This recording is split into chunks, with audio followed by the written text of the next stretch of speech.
Bueno, no quiero perder mucho tiempo en la parte de la argumentación que usan las abogadas. Para hacerlo simple, Rafael, esto de que el EPP es una organización política que se levanta en armas con el objetivo de tomar el poder porque quieren defender a una clase social, no consideran legítimo al Estado paraguayo, no son secuestros, son retenciones de personas para financiar esta guerra de guerrilla que es la estrategia. Es tan disparatado como suena, o sea, esto no tiene ningún valor legal. No, valor legal en ningún caso. Aparte, demuestra que están totalmente disociados de la realidad, porque tomemos ejemplos históricos, ¿verdad? Hemos tenido guerrillas en Centroamérica que eran en realidad guerras civiles, donde los insurgentes controlaban gran parte del territorio, claro, una parte importante del territorio de ese país. Y bueno, y se han abierto procesos de paz con mediación internacional. Algunos de esos procesos han tenido como resultado, por ejemplo, el desarme y que los grupos insurgentes pasen a formar parte de la política formal y compitan en elecciones y todo lo demás. Ahora, en este caso no hay un proceso histórico que señale que este grupo haya sido un grupo con objetivos políticos, salvo los objetivos que ellos puedan tener en su mente, ¿verdad? Tampoco podemos hablar de que en Paraguay haya algún cuestionamiento en cuanto a la legitimidad de los últimos gobiernos que hemos tenido, claro, con posterioridad a la dictadura, más allá de las imperfecciones del sistema, ¿verdad? Y tampoco se puede hablar de que este grupo esté enfrentando a las fuerzas públicas. Lo que han hecho han sido ataques cobardes, porque eso es lo que han hecho hasta ahora, ¿verdad? Atacar a comisarías desguarnecidas de una manera cobarde, emboscar a policías, matar a pobladores. Entonces, objetivamente lo que tenemos es un grupo que en su historia ha robado, ha secuestrado y ha matado. Y repito, inclusive las principales víctimas, porque ellos hablan de que representan intereses populares, pero ni siquiera podemos hablar de eso, porque sus principales víctimas han sido personas humildes, personas de pueblo. Ahora, Rafael, en lo otro, en los últimos, es decir, en los últimos dos estados de excepción, antes de este que sigue vigente, nunca hubo uno solo. Durante este gobierno, anteriormente a este, hubo uno. Lo que tuvimos fue un operativo conjunto con las Fuerzas Armadas, con posterioridad al ataque al puesto militar en Tacuatí. Pero a lo que quiero ir, durante esos periodos nunca hubo ataques del EPP. Sin embargo, ahora estando bajo el estado de excepción, igual hubo acciones del EPP. ¿Eso qué lectura tendríamos que hacer? ¿Que están de alguna manera, digamos, asumiendo más riesgo? ¿Son grupos nuevos? ¿Los están probando? ¿Qué es lo que pasa? Mira, a mí me llama mucho la atención porque ellos habían atacado y destruido 2 comisarías. Durante nuestro gobierno también atacaban el puesto de Tacuatí, que era ciertamente un puesto muy pequeño donde había dos militares, así que no se puede hablar de un hecho relevante. Pero un cuartel, digamos. De todas maneras, la evaluación que nosotros hacíamos es que cuando nosotros asumimos, ellos estaban en un proceso de fortalecimiento.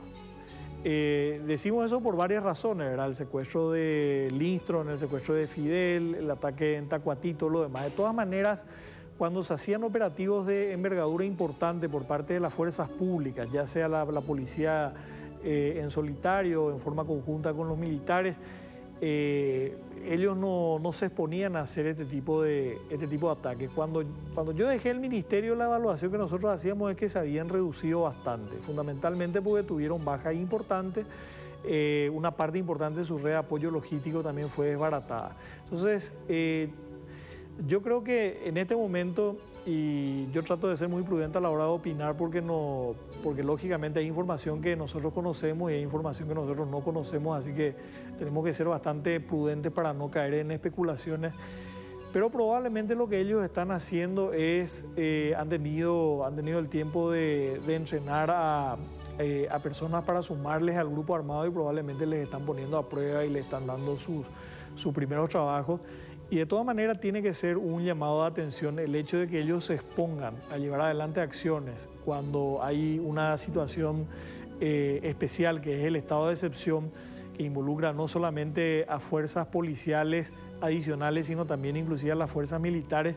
Tiene que ser un llamado de atención para nosotros el hecho de que ellos tengan, no solamente que se expongan, sino que tengan la capacidad de llevar adelante acciones. Claro, porque la sensación es que hay un mensaje implícito, claro. O sea, caramba, están todas las tropas conjuntas, policía, Fuerzas claro. Armadas, y ellos se animan a atacar nada menos que una comisaría o un local de la claro. Fiscalía. Sí, no, bueno, el ataque a la comisaría y el ataque a la fiscalía fueron anteriores al estado de excepción. Sí, tenés razón, Fueron anteriores, pero de todas maneras llevaron adelante acciones ya durante el estado de excepción. Lo cual, te digo, es algo que no ocurrió durante el operativo de Tacuatí, que fue un operativo conjunto.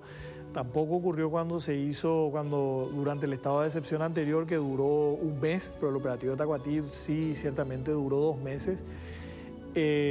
Inclusive cuando hicimos los operativos Triángulo, te diría que desde el secuestro, desde la liberación de Fidel en adelante, hasta que yo dejé el ministerio, prácticamente no tuvieron la capacidad de llevar adelante acciones importantes. Lo cual no quiere decir que no hayan tratado, quiere decir que sí hubo una capacidad preventiva importante. El hecho de que hoy estén probando gente, que quiere decir que van a pasar a formar parte del grupo armado propiamente, ¿verdad? No, evidentemente... El núcleo principal del EPP. Claro, ellos tienen una suerte de jerarquía, ¿verdad? Donde uno empieza siendo simpatizante, posteriormente pasa a prestar apoyo logístico y finalmente a algunos les seleccionan para llevar adelante acciones violentas, ¿verdad? El caso de Alejandro Ramos, por ejemplo, llevaba una vida pública.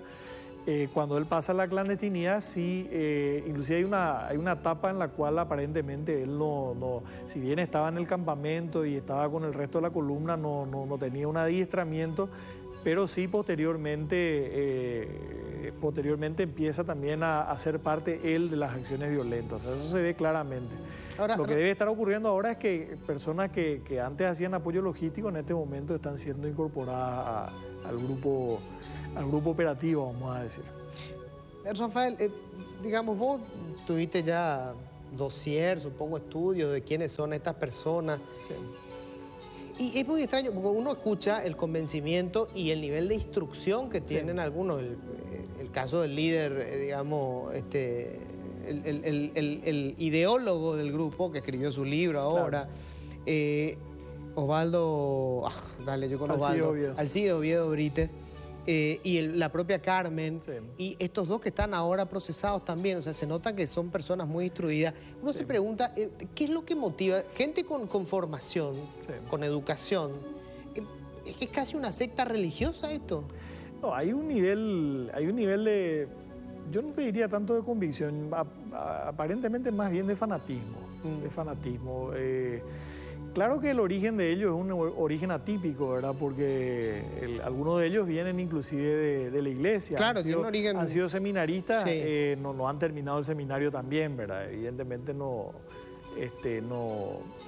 encajaron en la vida religiosa, por eso en algún momento se interrumpe su formación religiosa, pero realmente es algo no podemos catalogar, no podemos ponerlos a ellos o asimilarles a otras organizaciones criminales porque tienen sus características propias. Sí. Ahora, eso no les convierte en un grupo político. Eso es lo que tenemos que tener bien claro, porque si vos robás, sos un ladrón, si vos matás, sos un asesino. Si lo hiciste porque vos creías que la Virgen te dijo que robe o porque esa es otra historia. Pero aparte, hay que mirar el contexto que vive el Paraguay. O sea, Paraguay no es una dictadura. En Paraguay leí que alguien les dijo, bueno, si son un grupo político, porque no sé, y si son tan populares y si tienen tanta gente, ¿por qué no se presentan a las elecciones? Si verdaderamente representan al pueblo paraguayo, ¿por qué no se presentan a las elecciones? O sea, que de hecho se han presentado algunos de ellos, algunos de los integrantes o han apoyado, han sido parte de sectores políticos que han participado en las elecciones con muy pocos resultados. Claro. Dos cosas finales, Rafael. Uno, la capacidad de crecer del EPP tiene un límite, porque, digamos, convencer, está bien, la pobreza es el principal pasto, ¿verdad?, para que se alimente de estos grupos, porque hay gente que está en la extrema necesidad y a alguien le pasa, le dice, vení acá y vamos a tener alguna posibilidad, algún recurso. Pero ¿hay un límite para la capacidad de expansión del grupo? Mira, en la medida, y esto yo creo que tenemos que tener muy en cuenta, ¿verdad? Por eso te decía que es un llamado de atención el hecho de que ellos tengan una capacidad, hayan tenido una capacidad de llevar adelante varias acciones en los últimos 2 meses, ¿verdad? En la medida en que el Estado paraguayo baje la guardia, sí tienen capacidad de crecer, porque se mueven en una zona donde hay muchas necesidades, mucha pobreza, son zonas muy alejadas, donde hay muy poca población. O sea, ¿se pueden convertir en una guerrilla?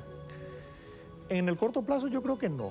Pero ahora, si el Estado paraguayo no hace nada y ellos se siguen aprovechando, y sobre todo ellos siguen llevando adelante acciones tendientes a financiar sus operaciones, lógicamente sí. Lógicamente, o sea, sí. Puede ser una suerte de FARC en Paraguay, puede ser en el largo plazo si esto no se corta. En el largo plazo sí, ahora no es un riesgo inminente. Además, yo le tengo mucha confianza a la unidad antisecuestro. Yo le tengo mucha confianza. Hay gente que es muy seria, está muy bien entrenada, están haciendo un buen trabajo. Le tengo mucha confianza a la FOPE también. Así que yo creo que en la medida que se siga haciendo un trabajo sostenido, ellos tienen muy limitadas sus capacidades. Ahora, hay un riesgo alto en la medida que ellos se empiecen a vincular con una actividad criminal que reporta muchísimo dinero, que es el narcotráfico. Y ellos están en una zona donde hay producción y hay tránsito. Producción de marihuana, producción y comercialización de marihuana y tránsito y microtráfico de cocaína, ¿verdad? Entonces, cuando se descontrola la situación en Colombia, justamente cuando la FARC y otros grupos, que en ese entonces eran grupos guerrilleros, se empiezan a vincular con el negocio del narcotráfico a gran escala. Esa es una amenaza muy seria que nosotros sí tenemos, y por eso justamente durante mi administración pusimos mucho acento en una lucha frontal y radical contra el EPP, porque se abren estas posibilidades, no solamente la pobreza, sino el crimen organizado, y no solamente el narcotráfico, hay otras formas de crimen organizado con las que ellos eventualmente podrían relacionarse. Rafael, te agradezco muchísimo. Y bueno, en la próxima ya vamos a estar hablando un poco de política, porque seguimos hablando nosotros de lo que fue el EPP, estás en otra etapa ya. Pero forma parte de la realidad política de nuestro país. Son amenazas que nosotros tenemos que comprender claramente desde la política, de tal manera a dar una respuesta, ¿verdad? Porque el EPP y el narcotráfico finalmente son síntomas de una situación que se vive en el país, que se vive también en la región. Es así. Bueno, enseguida vamos a estar hablando de otro tema. Otra vez, gracias, Rafael. Gracias.